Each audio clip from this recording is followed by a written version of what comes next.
Yanis a 35 ans, il est porteur d'un handicap psychique. Depuis bientôt 6 mois, il travaille à l'hôtel Liloa à Saint-Leu en tant qu'agent d'entretien et d'hygiène des locaux. Son premier emploi en CDI. Ça consiste à nettoyer les lieux publics, les couloirs, les toilettes, comment ça s'appelle encore ça, les bureaux et la réception. Parfois je me sens bien, parfois je suis encore sur... Mais avec petit à petit ça viendra, je crois. Cet emploi, il l'a obtenu grâce à l'accompagnement de l'ESAT Edmond Albus à Saint-Leu. Cet établissement, qui accueille 47 travailleurs handicapés, a pour mission principale l'accompagnement vers l'autonomie et, in fine, l'insertion sociale et professionnelle des travailleurs handicapés.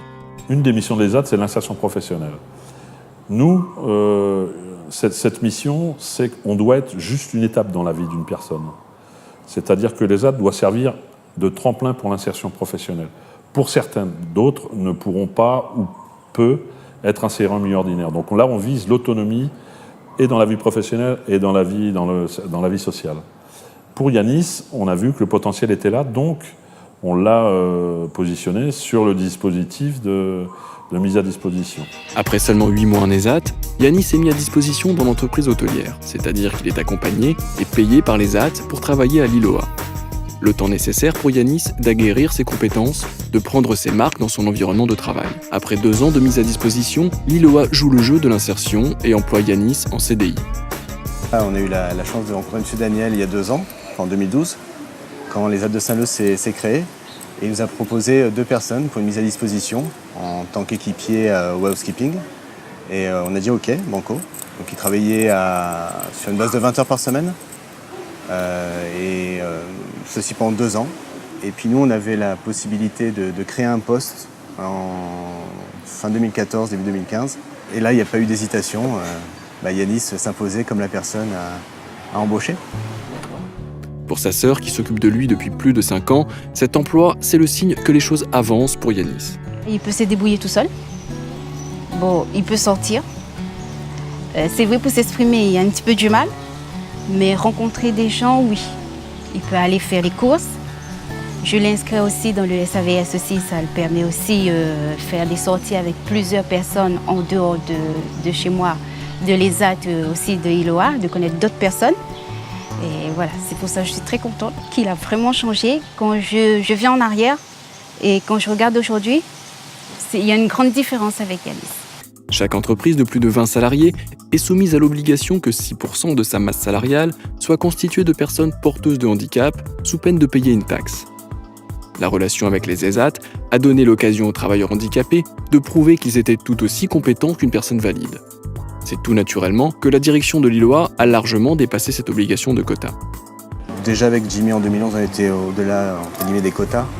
Et aujourd'hui avec Yanis. Je pense que demain, s'il y a une autre opportunité, on fera la même chose.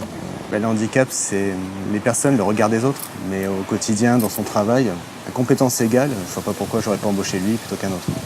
Il connaissait la maison, il connaissait les équipes, il était intégré. C'est 100% gagnant. C'est une vraie réussite. Yanis a été inséré. Le partenariat avec la famille, avec l'entreprise et toute l'équipe pluridisciplinaire qu'on a sur l'ESAT de Saint-Leu, a pleinement réussi, quoi. Voilà, c'est vraiment une insertion professionnelle à 100%. Alors que Yanis est en poste, son handicap est pris en considération. Il est suivi par une tutrice, c'est-à-dire une personne référente, et son travail est aménagé. Il fait son boulot comme une personne valide. On ne voit pas son handicap du tout. Et il est autonome et il fait son travail comme moi, comme vous. Et son handicap, personne ne le voit. On a souhaité quand même garder son temps de travail sur le matin, de par sa fiche de poste, puisque en tant qu'équipier au housekeeping, il ne travaille que le matin, et ne pas trop non plus le perturber, entre guillemets. C'est-à-dire qu'il reste sur des axes qu'il connaissait depuis 2 ans, pour qu'il puisse s'intégrer, s'épanouir avec le temps. Donc ça évoluera, je pense, en fonction de ses souhaits et puis de nos besoins aussi.